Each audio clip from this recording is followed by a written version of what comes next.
Graças a Deus. Olá, meus amigos, sejam todos abençoados em nome do Senhor Jesus. E não há forma, pelo menos do meu ponto de vista, não há outra forma de abençoá-los senão transferir para vocês os segredos da fé, os mistérios da fé. Isso é extremamente importante, porque o próprio Senhor Deus disse: o meu justo viverá pela fé. Ele não fala, o meu justo viverá pelo amor, não é? Mas pela fé. Então, nós temos que colocar os pingos nos is. O amor envolve sentimentos. O amor envolve emoções. O amor envolve entusiasmo. Mas a fé não. A fé exige, obriga-nos a atitudes. Mas atitudes de coragem. Atitudes que nunca vão a nosso favor, nunca vão de acordo com a correnteza, não. São atitudes que contrariam a nossa carne, contrariam o nosso coração, contrariam as nossas expectativas. Atitude de fé, atitude de coragem, que nem sempre a pessoa de fé tem para tomar. Essa é a realidade. Nem sempre a pessoa de fé tem coragem para tomar a devida atitude. E eu falo isso com muita propriedade porque eu mesmo experimentei isso. Você pensa assim, o Bispo Macedo é um homem de fé, muita fé, porque o que aconteceu, o que ele passou e tal, e venceu. Mas eu não tinha outra opção, minha amiga e meu amigo ouvinte. As minhas atitudes de fé foram tomadas por conta das circunstâncias. Eu não tinha outra opção. Ou eu tomava atitude, ou eu não tomava. Se eu não tomasse, eu estava perdido, irremediavelmente perdido. Então eu tomei a atitude de fé movido pela circunstância. Veja só, grande exemplo para a gente foi o profeta Elias.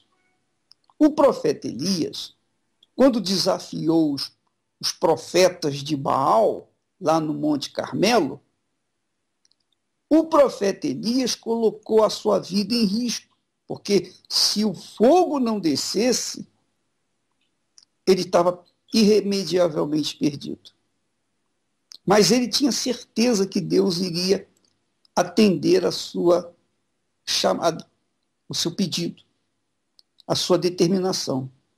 Ele fez descer fogo do céu e provou com aquela atitude para todo Israel, inclusive para os profetas de Baal, que só o Senhor é Deus. Mas, em contrapartida, o profeta Elias, ao ser ameaçado de morte por Jezabel, naquele mesmo momento, naquele mesmo dia, ao ser ameaçado de morte por Jezabel, a mulher do rei, Acabe, ele fugiu para o deserto. Imediatamente o profeta Elias fugiu para o deserto. Fugiu por quê? Porque teve medo. Mas cadê a fé? Cadê a fé para enfrentar Jezabel? Aí é que está, minha amiga, meu amigo ouvinte. Às vezes você está me ouvindo nesse momento, você tem fé para determinadas atitudes, mas não tem fé para outras atitudes. Porém, quanto mais sacrificante é a atitude de fé que nós tomamos, maior ou maiores serão as bênçãos de Deus. Porque, por exemplo, quando Elias fez uma prova com os profetas de Baal, inclusive o rei de Israel, Elias estava colocando em risco a sua própria vida. Se não desse certo, ele estava perdido e ia ser morto. Porém, ele teve aquela fé, aquela convicção. Não, esse é o momento, essa é a oportunidade que eu tenho para mostrar a esse povo pagão que só o Senhor é Deus. E ele agiu pela fé, ele tomou uma atitude. Ele não só tinha fé, mas como agiu essa fé. Ele teve coragem para agir essa fé. E aí, Deus honrou aquela fé. Porque também se Deus não honrasse, ele ia morrer. O profeta ia morrer. Olha só, nós estamos falando muito sobre Abraão. Nós temos falado sobre Abraão. Deus pediu a Abraão o filho dele. Foi o máximo que Abraão pôde oferecer para Deus. Deus provou até os limites de Abraão. Foi além das suas expectativas. Imagine você, preste atenção, imagine você, você alcançou o seu sonho, você fez a fogueira santa, realizou o seu sonho, você conseguiu aquele sonho, a realização daquele sonho, daquele objetivo, daquele projeto que você queria. Você está feliz da vida porque você conseguiu aquilo. Você está curtindo aquela conquista. Puxa, Deus me ouviu. Deus me atendeu. Deus ouviu o meu clamor. Aí, de repente, do nada, Deus aparece para você e diz: agora eu quero isso que você conquistou. Isso que eu lhe dei, que você está usufruindo, que é o seu filho, agora eu quero esse filho como sacrifício. Quer dizer, Deus sabia de tudo, ele sabia que Abraão ia passar no teste. Ele conhecia bem a fé de Abraão. Mas o que Deus queria era deixar um exemplo para todos os filhos de Abraão com respeito à ação da fé. Como que a fé procede? Ela vai além daquilo que é normal, que é natural. É algo, o apóstolo Paulo diz que a fé é loucura para os que se perdem. De fato, é loucura para os que se perdem. Eu vou dizer para vocês, a título de exemplo, eu tomei atitudes de fé que, aos olhos humanos, eram loucura. Por exemplo, muitas pessoas perguntam assim: bispo, o senhor faria tudo novamente? Faria o sacrifício que fez, etc, etc? Hoje, o senhor faria? Eu falei: não, eu não faria. Mas por que não? Porque aquele momento que eu fiz foi uma loucura. Aquilo foi loucura. Hoje a minha cabeça é outra. Né? Eu já estou mais velho, mais experiente, mais sofrido. Então, a nossa fé, apesar de ser experiente, ela já raciocina mais. E nem sempre nós estamos aptos para fazer loucuras. É verdade. Eu sou honesto para você de dizer isso. Mas naquela altura, quando eu tomei atitude, olha, foi a fé criança. Sabe aquela fé inocente que você nem pensa, você é isso mesmo, eu vou em frente e tal, você toma atitude. Foi uma atitude, digamos assim, impensada, mas foi na fé, foi na coragem, foi a atitude que trouxe o benefício para o trabalho, para a obra de Deus. Então, imagine Abraão com a criança de 7 anos, mais ou menos, de idade, ele vendo a criança crescer, ele cuidando da criança, vamos para lá, meu filho, vamos para cá, vem para cá e tal. O garoto era unha e carne com Abraão. E Deus aparece para ele e diz assim, Abraão, agora eu quero o teu filho. Você vai sacrificar o seu filho. Aí, a pergunta é, por que Deus não pediu para Abraão fazer um altar ali mesmo e sacrificasse o seu filho Isaque? Porque naquele momento, Abraão ficou chocado, assustado, surpreso. Poxa, o Senhor me dá esse filho e agora o Senhor me pede? Tá bom, vou sacrificar agora, é tudo ou nada, pá. Não, Abraão, de jeito nenhum. De jeito nenhum.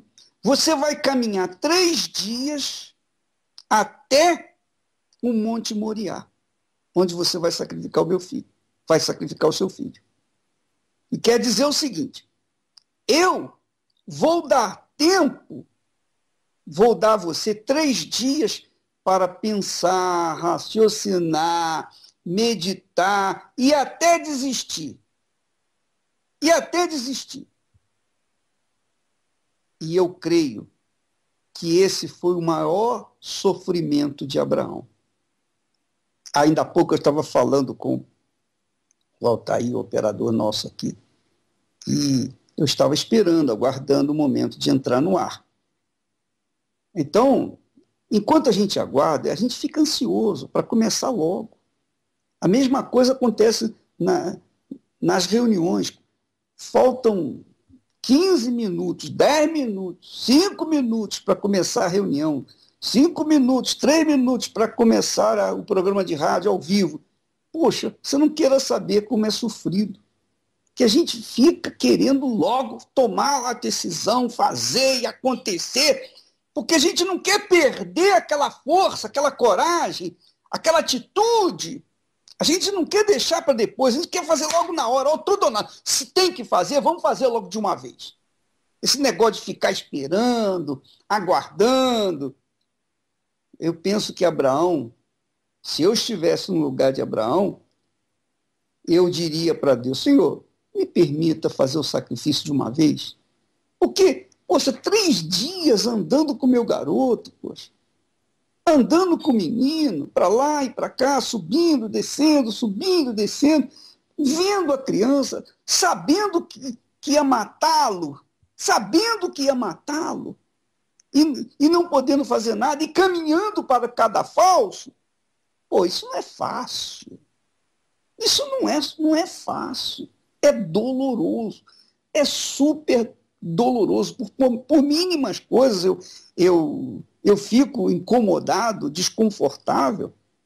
Se eu tenho que fazer alguma coisa, eu não gosto de esperar para amanhã. Se eu tenho que fazer alguma coisa amanhã, se eu puder fazer hoje, você pode ter certeza que eu vou fazer. Não tenho dúvida. Nas mínimas coisas, quando eu marco uma reunião, quando eu marco alguma coisa, eu chego meia hora antes. Mas se eu pudesse, eu começaria antes da hora.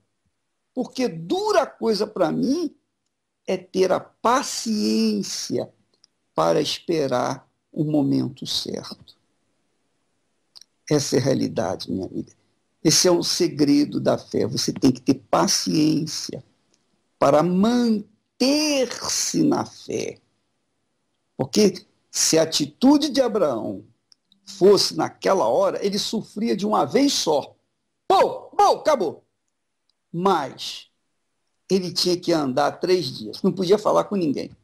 É claro que ele não falou com Sara. Ele não falou com ninguém.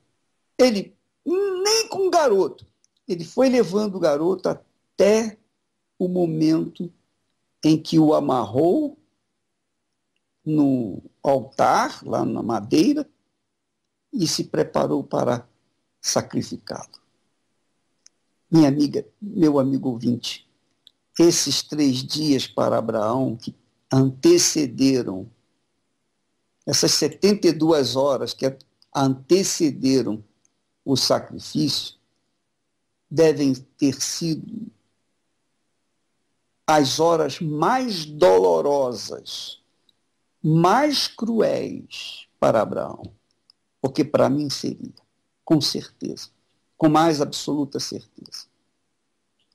Mas ele, como era obediente à voz de Deus, ele não titubeou, ele foi em frente.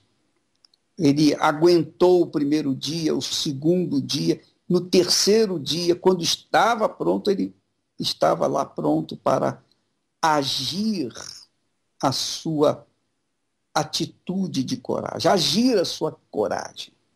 Essa é a realidade. A fé obriga a atitude de coragem.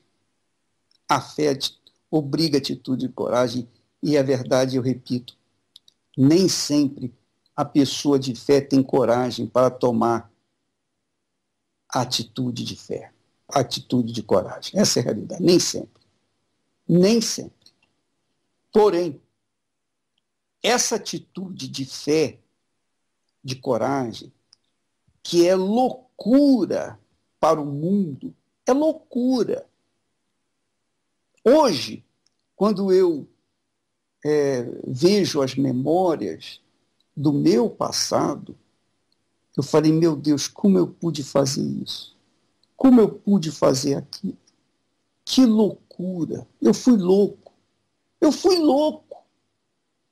Porém, essas loucuras da fé é que fazem a gente tomar posse das coisas grandiosas de Deus.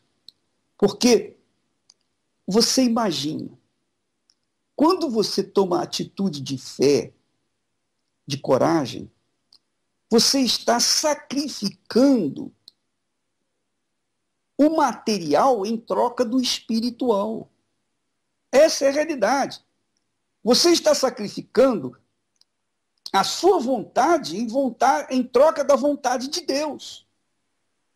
Por exemplo, Jesus falou assim, quem quer ser grande, que sirva o menor.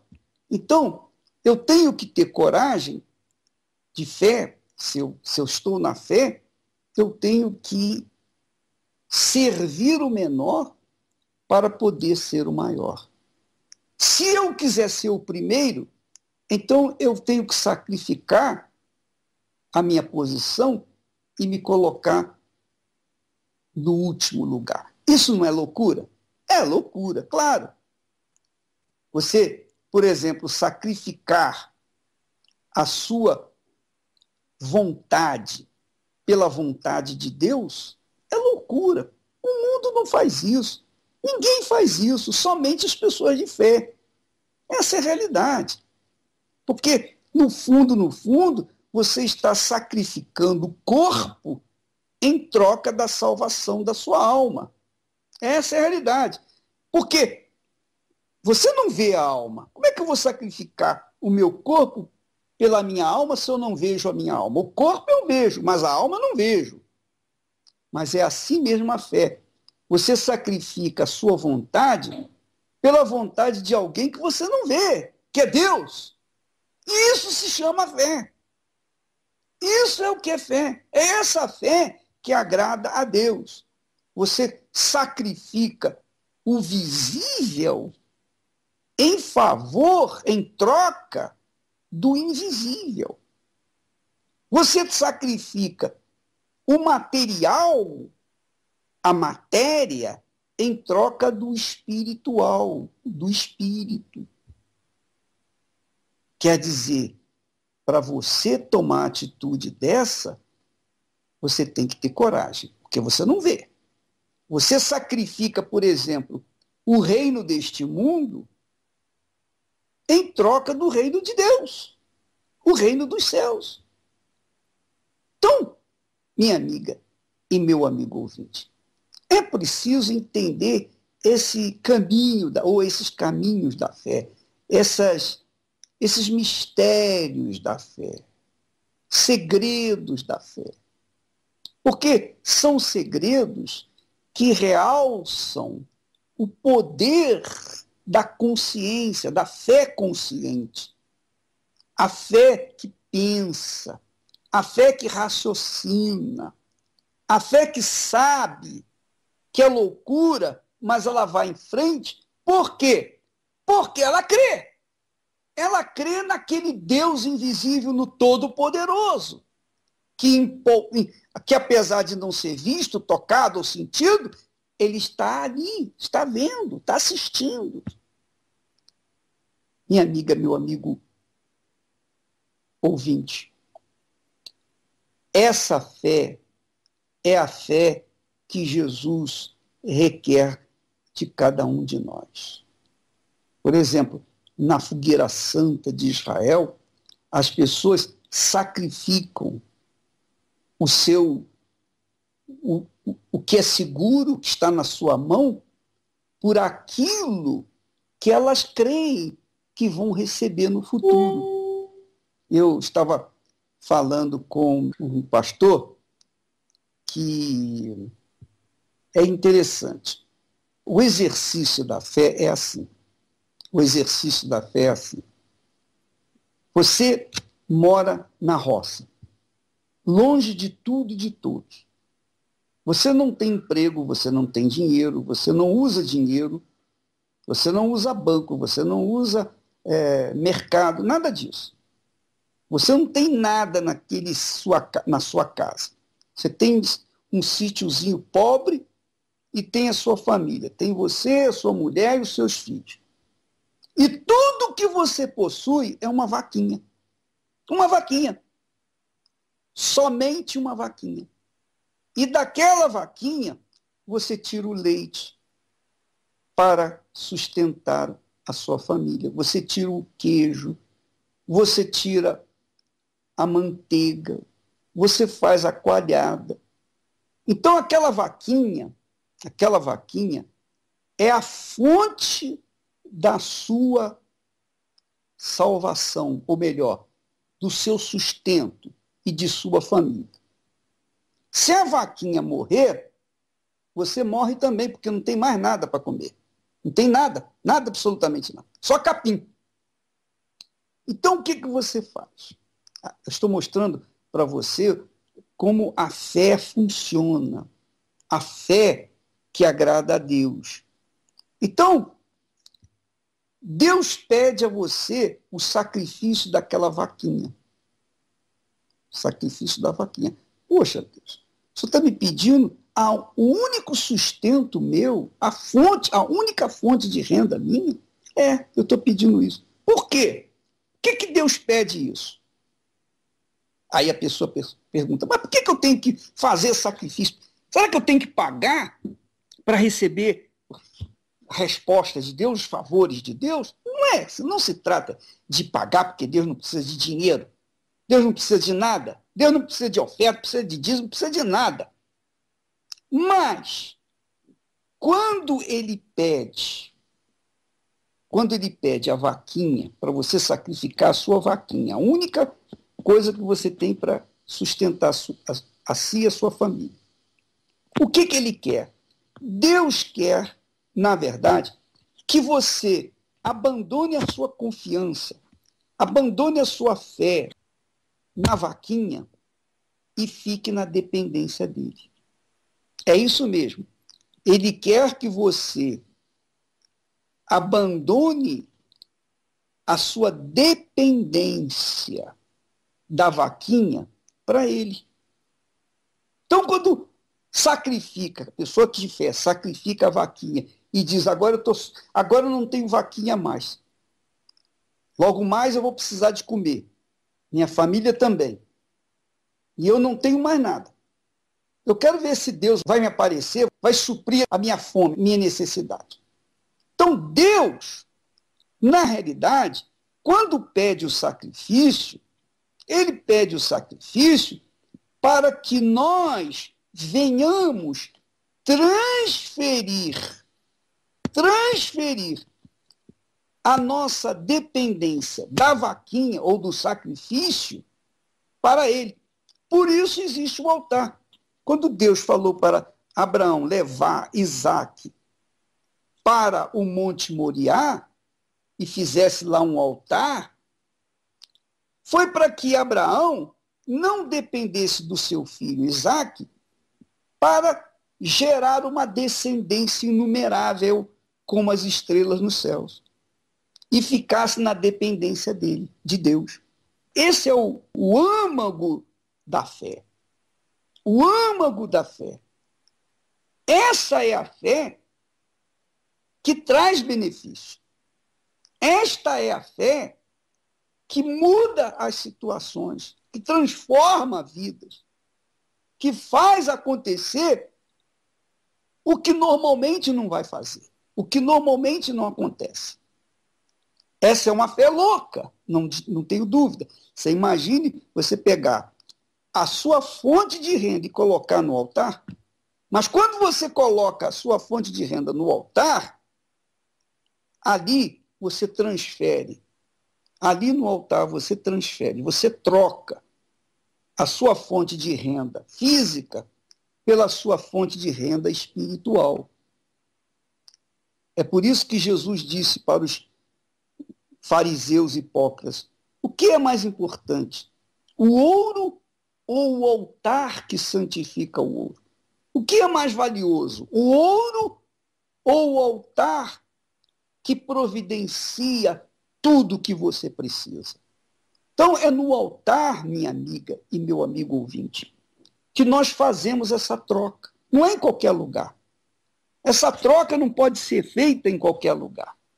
Abraão não poderia, de forma nenhuma, ter entregue o seu filho onde ele estava, mesmo que fizesse um altar. Não, tinha que ser no alto do Monte Moriá.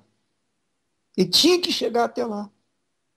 Então, o que acontece? Quando Abraão colocou o filho lá no altar que Deus tinha pedido, então Abraão mostrou, provou, demonstrou para si próprio, para a humanidade toda, para o inferno inteiro, que a sua dependência não estava no seu filho. A sua dependência estava no próprio Deus. O Deus que lhe apareceu quando tinha 75 anos de idade. Minha amiga, meu amigo ouvinte, eu espero que você tenha aprendido mais esse segredo da fé, porque ele é de extrema importância para se tomar posse dos milagres, os grandes milagres. Os grandes milagres nunca aconteceram por conta de trocas pequenas. Sempre foi em troca de coisas grandes. Por exemplo, você deve estar assistindo os 10 Mandamentos, como eu estou assistindo, acompanhando. Está maravilhoso o trabalho dos 10 Mandamentos. Mas você vê que Moisés, por imposição das circunstâncias, teve que trocar o reino do Egito pelo reino do deserto, o reino da fé. Ele teve que abrir mão das regalias de Faraó para depender das bênçãos de Deus.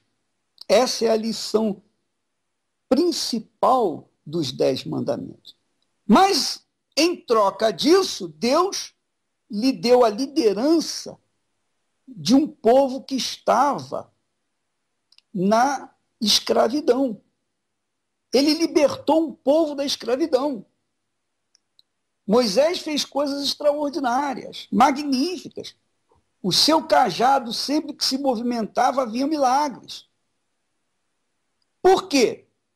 Porque primeiro ele abriu mão do Egito, abriu mão das regalias, do conforto do Egito para seguir a palavra de Deus, seguir as promessas de Deus. É claro que ele fez isso também, da mesma forma como eu, obrigado pelas circunstâncias, porque ele viu o seu irmão sendo castigado, ele matou um homem por causa disso, ele teve que fugir.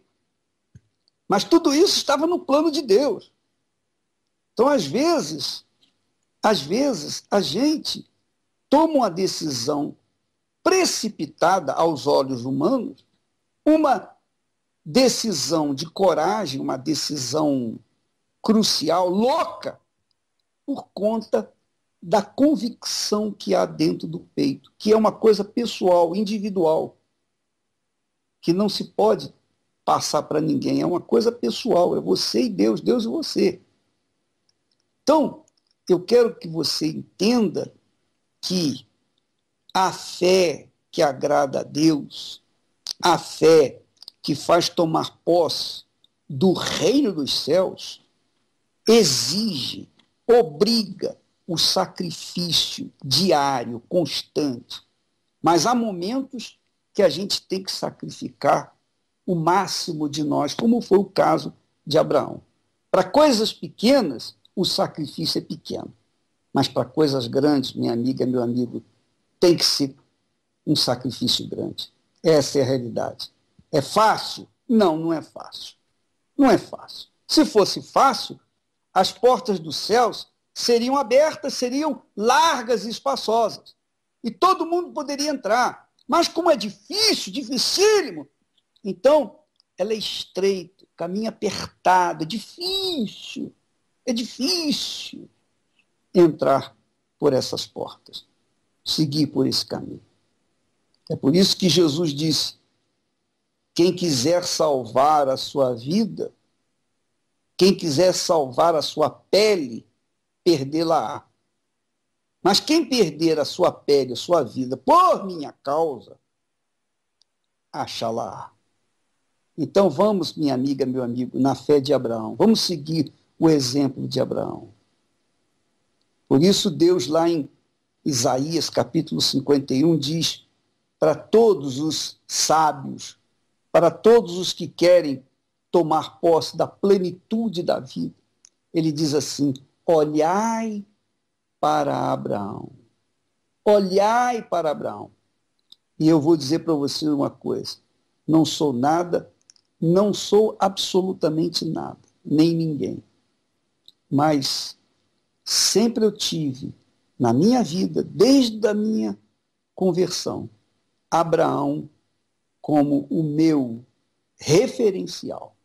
Eu tomo atitude tendo Abraão como o meu verdadeiro pai na fé.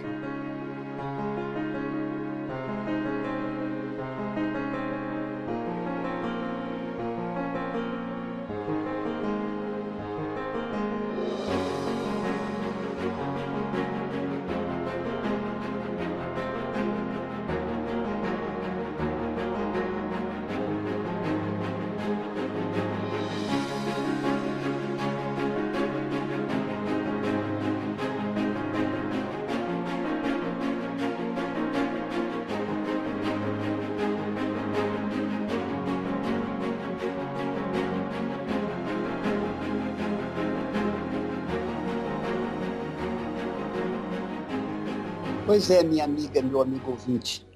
Resumindo o que nós falamos, eu falei muito, mas eu quero resumir isso. Quando você quiser manifestar a fé que agrada a Deus, lembre da vaquinha. A vaquinha. A vaquinha era a única fonte de alimentação, de sustento da família daquele homem. Então, ele transferiu a sua fé na vaquinha para Deus, quando sacrificou a vaquinha para Deus. E é isso que nós fazemos na Fogueira Santa de Israel. Fogueira Santa é isso. Nós colocamos no altar aquilo que nós vínhamos confiando, depositando a nossa confiança. Nós transferimos lá no altar, nós transferimos a nossa fé do certo pelo, entre aspas, duvidoso. Na realidade, do certo que a gente pega pelas promessas de Deus que a gente não vê, que a gente não pega, que a gente não sente. Por isso que a fé é loucura para os que se perdem. Porque os que se perdem jamais vão dar atenção para ela. Confiam no seu dinheiro, confiam nas suas qualificações, confiam nos seus talentos. Mas quem vive pela fé confia nas promessas de Deus. Veja que Abraão, quando o filho perguntou, meu pai, nós temos o fogo, nós temos a lenha, nós temos aqui a faca, mas cadê o cordeiro? Cadê o animal que vai ser sacrificado? O pai não podia dizer, é você que é o sacrifício. O que o pai disse? O pai falou, Deus proverá. Moriá, Monte Moriá, quer dizer o monte que Deus proverá. O altar é um Moriá.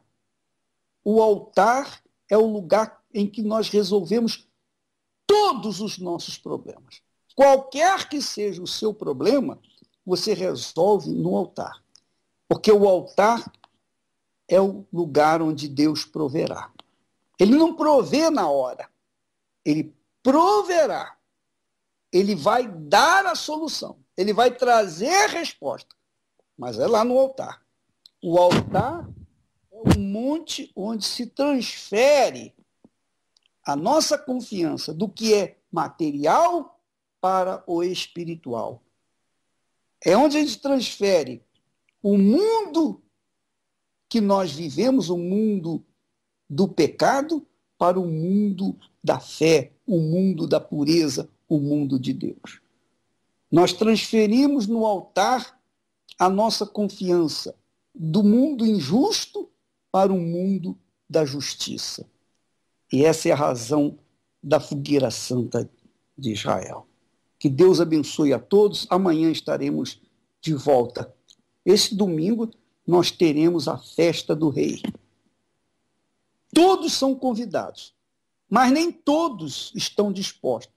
Aqueles que forem convidados e vierem, esses serão chamados dignos pelo Rei.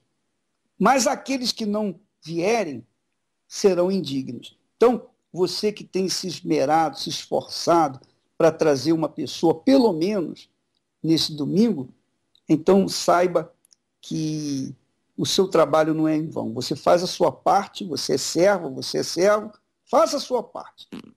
E Deus vai fazer a dele. Se a pessoa que você convidar der de ombros, desprezar o seu convite, então não esquenta a cabeça não. Vai em frente, vai para outra pessoa. Porque ela não foi digna da festa do Rei. Deus abençoe a todos e até amanhã em nome do Senhor Jesus.